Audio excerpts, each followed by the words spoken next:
Do to them as you would do to yourself and have them do to you. Love them. Really love them. Genuinely love them. That's what Jesus has set us free to do. That's what he's saved us to do. That's what true freedom looks like. It looks like a life of love. Welcome to Encounter the Truth with Jonathan Griffiths. And Jonathan, I've never really heard of freedom defined in that way before, that true freedom looks like a life of love. What do you mean by that? Well, what Paul wants us to see here in Galatians 5, where we're going to be going today in the program, he wants us to see that as Jesus sets us free from obligation to the law, from obligation to any sense that we justify ourselves, as he sets us free through his death and resurrection, he gives us an opportunity to live a new way. And we ask, well, how are we meant to live? What are we set free to do? We've been removed from this prison, and we now have opportunity to live in freedom. What does it look like? And he says, use your freedom to love one another. That's the goal of our salvation. And what a beautiful goal that is. What an opportunity and what a delight that he gives us. So, Jonathan, are we talking about believers within the church? Because I'm seeing so much seemingly fracturing within our churches these days. Some people who seem to be very hostile towards one another. And it sounds like you're saying that this is something that we need to practice in our church today. Well, I think we really do need to learn how to use this gospel freedom well in the power of the Spirit. If Christ has set us free so that we can love one another, I think we need to do some careful and hard thinking about what that'll look like in our own network of relationships. First of all, with believers. First of all, within the church. I think as Christians, that's a huge part of our witness.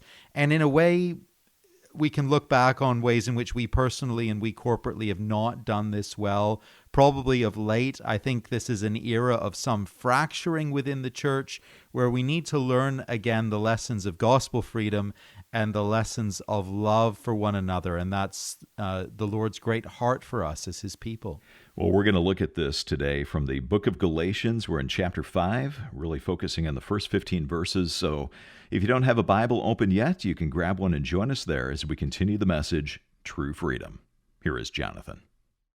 If you're someone who watches the Olympic Games, you may remember the Summer Olympics in Athens in 2004. You may in particular remember the men's marathon. It was a memorable event because at the 35 km mark, an Irish priest named Neil Heron jumped onto the course and pushed the front runner, Brazilian Vanderlei de Lima, into the watching crowds and off his course. It was a dramatic moment. It was an awful moment. It was a tragedy for the runner who had spent years preparing for this race and disciplining himself for this race. It was a cruel thing for Heron to do, but it's not unprecedented. These things do happen at professional sporting events. Sometimes an angry or a mentally unstable person takes it upon himself or herself to stop runners from running their race. It happens in the world of professional sport. It happens in the spiritual realm as well. And Paul warns us against any teacher who would dare to disrupt any believer's spiritual race. At the same time as he warns us often, he also assures us that such a person's future is bleak. Verse 10. The one who is throwing you into confusion, says Paul, will pay the penalty, whoever he may be. The Lord takes it seriously whenever his people are threatened, confused, or hurt. And God is the righteous judge. He won't forget. He won't just let it go. And Paul himself, well, he certainly has strong words for these false teachers. Some of the strongest words we'll actually ever hear the apostle say. Verse 12, as for those agitators, I wish they would go the whole way and emasculate themselves. It's a powerful statement that he makes there. It kind of jumps off the page. And it certainly tells us something about the strength of Paul's feeling here. This is a group of people, a church for whom he cares a great deal. We heard in the previous passage of how he longs for these believers. And he's in the pains of childbirth for them again, that Christ may be formed in them. They're on Paul's heart.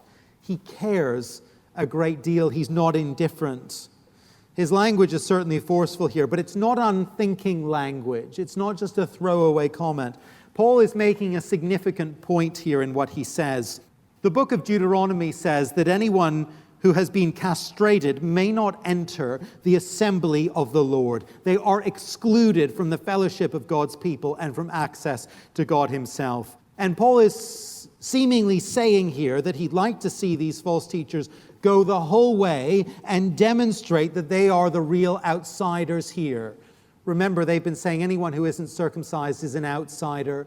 And Paul is saying, no, faith in Jesus makes you an insider. And so he says, if you're not believing that gospel and you're not preaching that gospel, you are an outsider. Interestingly, castration was sometimes practiced in pagan religions around this time. And Paul may well be hinting that he'd like these false teachers to demonstrate that they fit in perfectly well among the pagans, but not among the people of God. If they're denying the gospel, if they're teaching an alternative gospel, well, they don't belong among the people of God. However exactly we take Paul's comment here in verse 12, in speaking of the exclusion these false teachers deserve and the judgment they will one day face, this much is very clear and thoroughly obvious from the text. Paul is telling us that false teaching really matters. It matters a great deal. He's telling us, warning us to stay right away from any false teacher. He's telling us that the stakes are high and we cannot afford to be complacent. Of course, that is a very important reminder for us here today. We need to hear that reminder and to take it seriously. It's important for us to hear that and to take it seriously because it's easy for us to imagine that listening to compromised teaching is a matter of small importance, a matter of indifference. We've got our TV preacher that we quite enjoy listening to. He's amusing, he's engaging. We know there's a bit of questionable doctrine in there. Yeah, we're aware of that. Some things that are pretty far off the mark. But he's got some good jokes.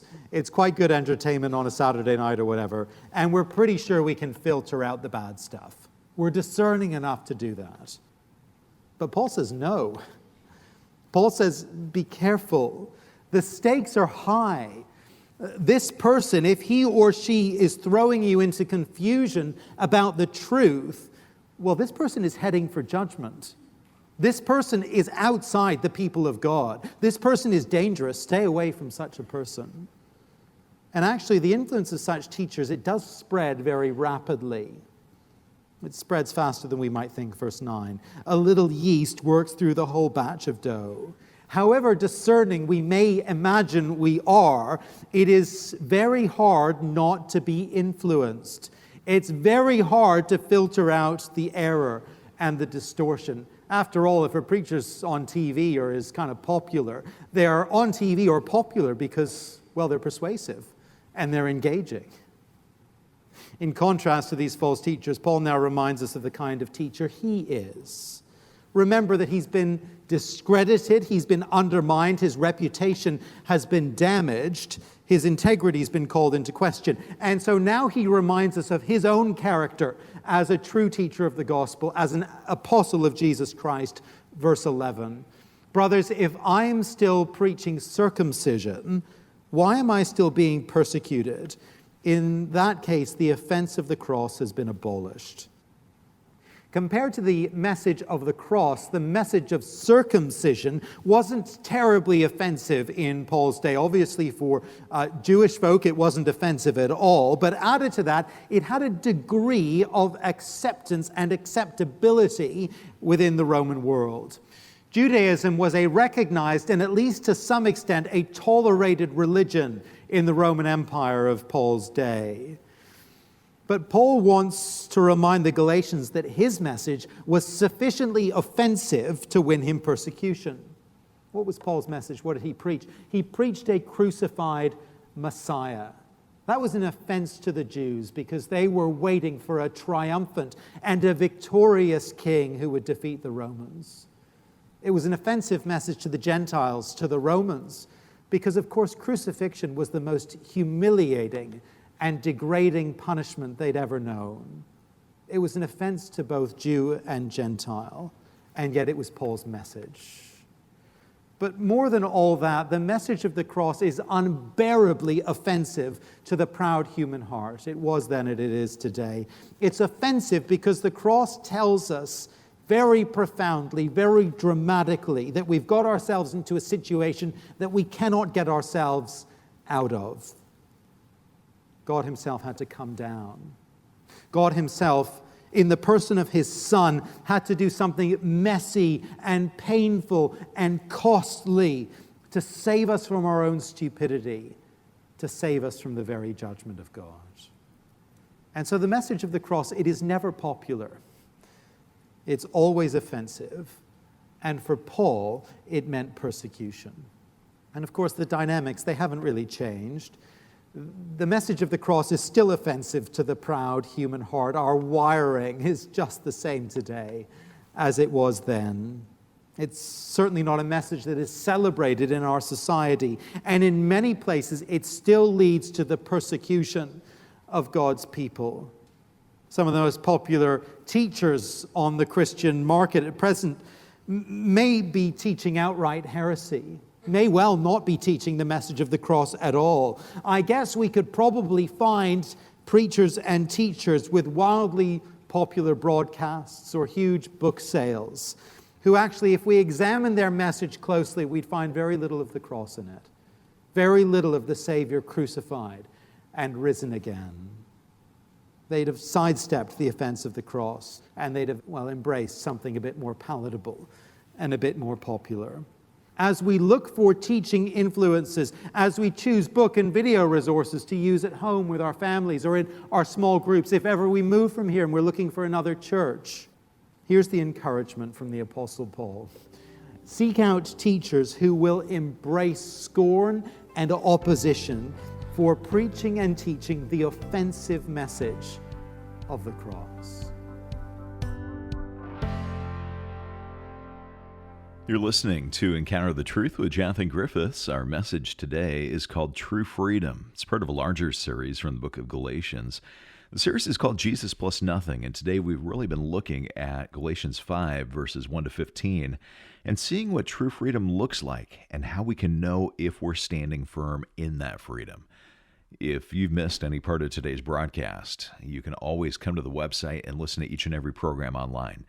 That's true if you can't stay with us through the end of the program as well. So if you ever miss a program or you just want to listen to it again, head to encounterthetruth.org, and there you can stream the program or download an MP3.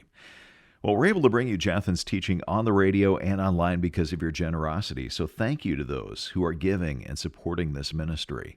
And if you're giving a gift this month, we're going to say thank you by sending you a book entitled True Friendship. It's written by Vaughn Roberts, and it's our way of saying thanks for being a friend of this ministry and giving a financial gift.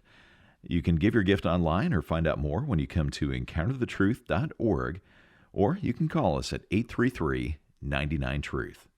Again, our website is encounterthetruth.org, and the phone number is 833-998-7884. Or if it's easier and you just want to drop a check in the mail, you can mail that to Encounter the Truth, 2176 Prince of Wales Drive, Ottawa, Ontario, K2E0A1. And make sure you ask for your copy of True Friendship. Well, let's get back to the message. Once again, here is Jonathan. The person of true freedom, the teacher of true freedom, and finally, the lifestyle of true freedom. Verse 13, you, my brothers, were called to be free, but do not use your freedom to indulge the sinful nature. Rather, serve one another in love. The entire law is summed up in a single command: love your neighbor as yourself. If you keep on biting and devouring each other, watch out, or you will be destroyed by each other. If you're a theater fan, you may have heard that the musical adaptation of Victor Hugo's famous novel Les Miserables is returning to Ottawa. It's a great story, and it has a great beginning. You probably remember it. The year is 1815, and Jean Valjean has just been released from 19 years in prison for stealing a loaf of bread to feed his sister and her family. Valjean can't find anywhere to stay, anyone who will take in an ex-con, so he knocks on the door of the local kindly bishop, and the bishop takes him in and gives him a meal and a warm place to stay for the night. Valjean wakes up early in the morning and decides that he'll raid the bishop's home and run off into the dawn. He takes all the silverware he can find and he runs for it. The police soon apprehend him and drag him back to the bishop's front door and present him there to the bishop and say, "Is this cutlery, is this silverware yours?" And the bishop says, "It is, but I gave it to Valjean. Valjean, you should have taken those silver candlesticks as well. They're the most valuable pieces in the house. Why didn't you take them?" And as he goes, he whispers in Valjean's ear, "Valjean, you are to use this to make a new man and a new life for yourself. This is given to change you, Valjean. With this silver, I have bought your soul for God." And the story wonderfully proceeds with Valjean living an entirely different kind of life. He's transformed by grace. It's a lovely picture. It's perhaps not a very realistic one, but it's a lovely illustration, isn't it, of a life transformed by a wonderful act of grace. He's changed by the generosity of this kind bishop. I mention it only because here Paul insists that grace has got to transform us. Grace has got to change us if we've really experienced it. He insists that we've been given freedom in order that we might live this different kind of life. And the different kind of life he calls us to live is quite simply a life of love. That's the key word here. That's the summary. Serve one another in love, says Paul. The entire law is summed up in this single command, says Paul. Love your neighbor as yourself.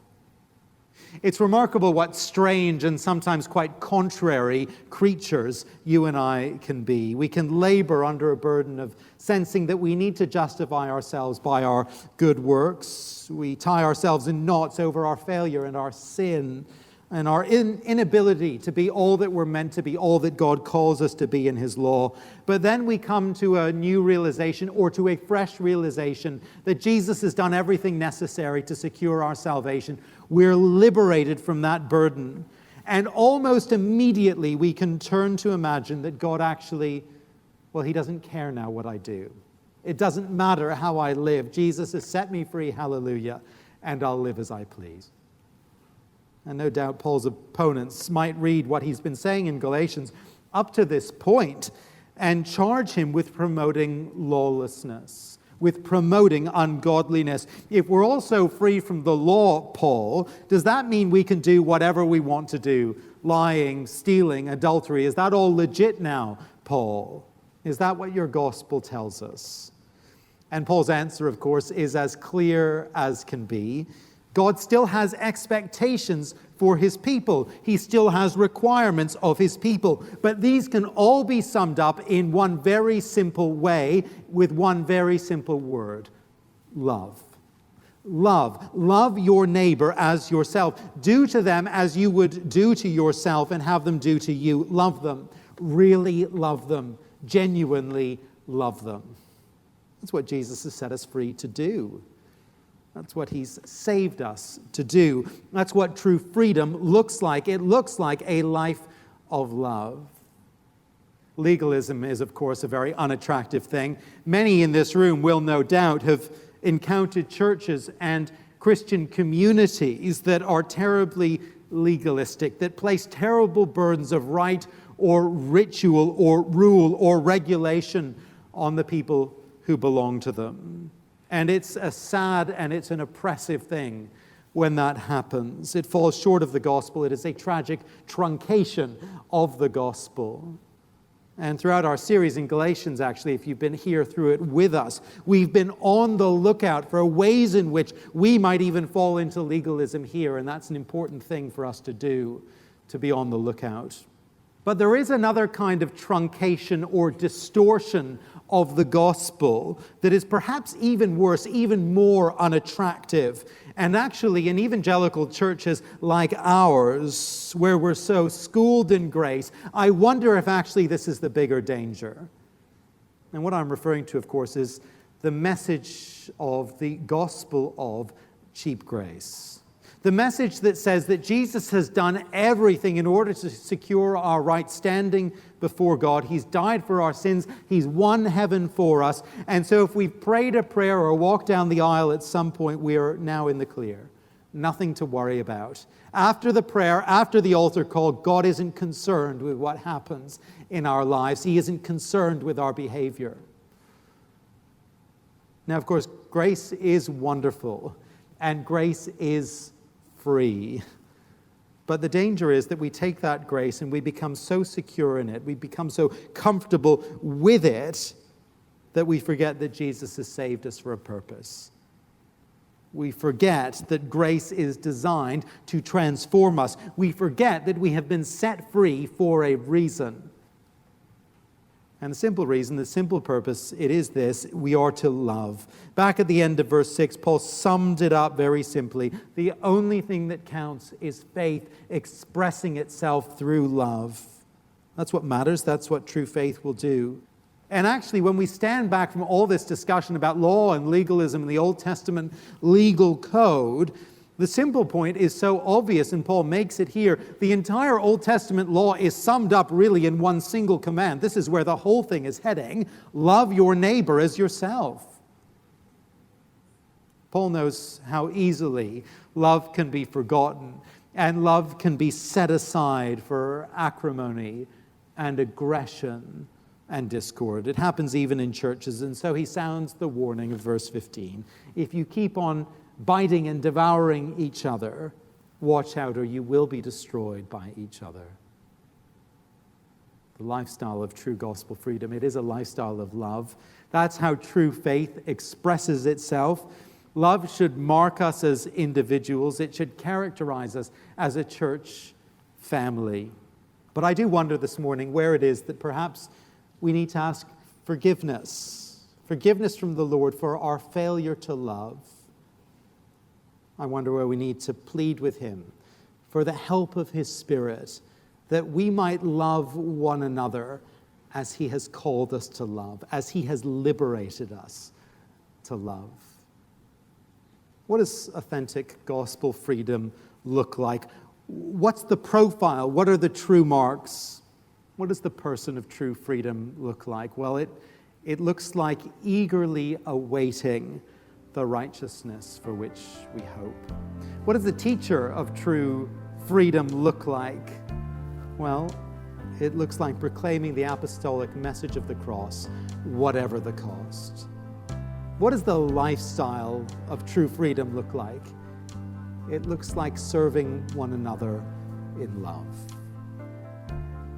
May God give us the grace, individually and corporately, to stand firm in true gospel freedom.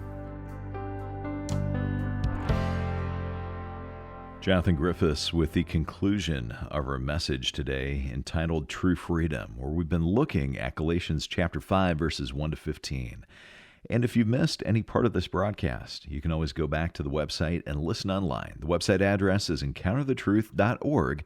That's encounterthetruth.org. You know, Encounter the Truth is a listener-supported ministry, and as you give a gift to support this month, we want to say thank you by sending you a book from Vaughn Roberts. It's called True Friendship. And Jonathan, why did you pick this book? Well, I think this book is a real little gem. It's an easy read. It's not a long book, but it's full of practical wisdom for this whole theme of friendship. And actually, I think in our social media-ized culture where we connect digitally and remotely with so many people, we can have tons and tons of connections, but maybe not very many friendships. And I think we're in an age actually of profound isolation on many fronts. And we human beings, we need friends. And if we're going to live the Christian life, we need friends who are going to walk shoulder to shoulder with us through the Christian life. And drawing on the wisdom of the biblical book of Proverbs, this little book, True Friendship, encourages us to think biblically about friendship. I think it will be an encouragement to you. Well, we'd love to send you a copy of this book from Vaughn Roberts, True Friendship, for your gift of any amount. You can give online by coming to encounterthetruth.org or call us at 833-99-TRUTH. That's 833-998-7884, or Or again, the website is encounterthetruth.org. Well, thanks for doing that and for listening today. I hope you'll join us again next time.